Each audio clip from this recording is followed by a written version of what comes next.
ভিডিওটা সবাই মনোযোগ দিয়ে শুনবেন, আশা করি আপনাদের উপকার হবে। কাজাখস্তান বর্তমানে ইউরোপের পরের অবস্থানে আছে। কাজাখস্তান, আপনারা তো যারা ভিডিও দেখেন তারা সব কিছু জানেন না। কাজাখস্তানে মিডল ইস্ট থেকে আসার জন্য বর্তমানে ব্যাপক পরিমাণ লোকেরা পাগল হয়ে আছে কাজাখস্তানে আসার জন্য, কিন্তু তারা মাধ্যম পাইতেছে না। যারা মাধ্যম পাইতেছে তারা আসতেছে। কাজাখস্তান ইউরোপের পরের স্থানে আছে। ইউরোপের পরে যদি কোনো স্বাধীন দেশে কাজ করা যায়, স্বাধীনভাবে চলা যায়, তাহলে কাজাখস্তানে আছে। কাজাখস্তান রাশিয়া থেকে বেশি সুযোগ সুবিধা, বেশি স্বাধীনভাবে চলা যায়। তার জন্য বললাম যে ইউরোপের পরের স্থানে আছে কাজাখস্তান। তো কাজাখস্তানে আসবেন না, কোন দেশে আসবেন? মাত্র 5-6 লক্ষ টাকা দিয়ে এসে আপনারা স্বাধীনভাবে চলতে পারতেছেন, স্বাধীনভাবে কাজ করতে পারতেছেন, বেতন পাইতেছেন 70-80-1 লাখ টাকা। আর কি লাগে ভাই? এই অল্প টাকায় একটা দেশে গিয়ে ইচ্ছা স্বাধীন চলা যায়, এত টাকা ইনকাম করা যায়, তাহলে এর থেকে ভালো আর কোন দেশ আছে? আপনারা একটু ভাবে দেখুন তো, এর থেকে ভালো আর কোন দেশ আছে?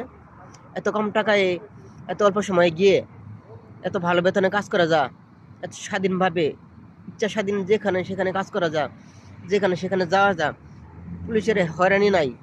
তাহলে এর থেকে ভালো দেশ আর কই আছে বাঙালিদের জন্য? বাঙালি পাসপোর্টের যে অবস্থা, উগান্ডা থেকেও বাঙালির পাসপোর্ট নিচে আছে। তাহলে এই পচা পাসপোর্ট দিয়ে কাজাখস্তানে যে আসতে পারতেছেন, এটা তো আপনাদের ভাগ্য ভালো। আপনাদের ভাগ্য ভালো যে কাজাখস্তান বাঙালিদেরকে ভিসা দিতেছে, নয়তো তো আপনারা আসতে পারতেন না। আর এই বর্তমানে ভিসা দিতেছে, এই সুযোগে যারা না আসতে পারতেছে, না আসতেছে, তাদের মতো পোড়া কপালার নাই। তারা আর কখনো কাজাখস্তানে আসতে পারবে না। কবে বন্ধ হয়ে যায় তার কোনো ঠিক নাই। এজন্যই বললাম, আপনারা যারা প্রবাসী হইতে চান, ভালো কোনো দেশে যাইতে চান, ইউরোপের পরিবেশের মতো কোনো দেশে যাইতে চান, তাহলে কাজাখস্তানে আসুন ভাই। অল্প টাকায় কম সময়ে ভালো বেতন নিয়ে আর কোন দেশে যেতে পারবেন? একমাত্র কাজাখস্তানে আসতে পারবেন। এছাড়া তো আর কোনো দেশে আপনি খুঁজে পাবেন না, আপনাকে ভিসা দিবে না।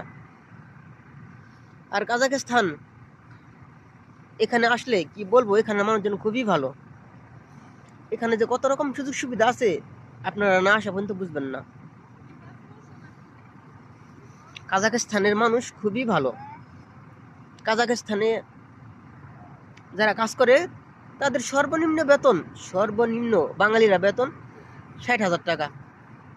তো এত কম টাকায় এসে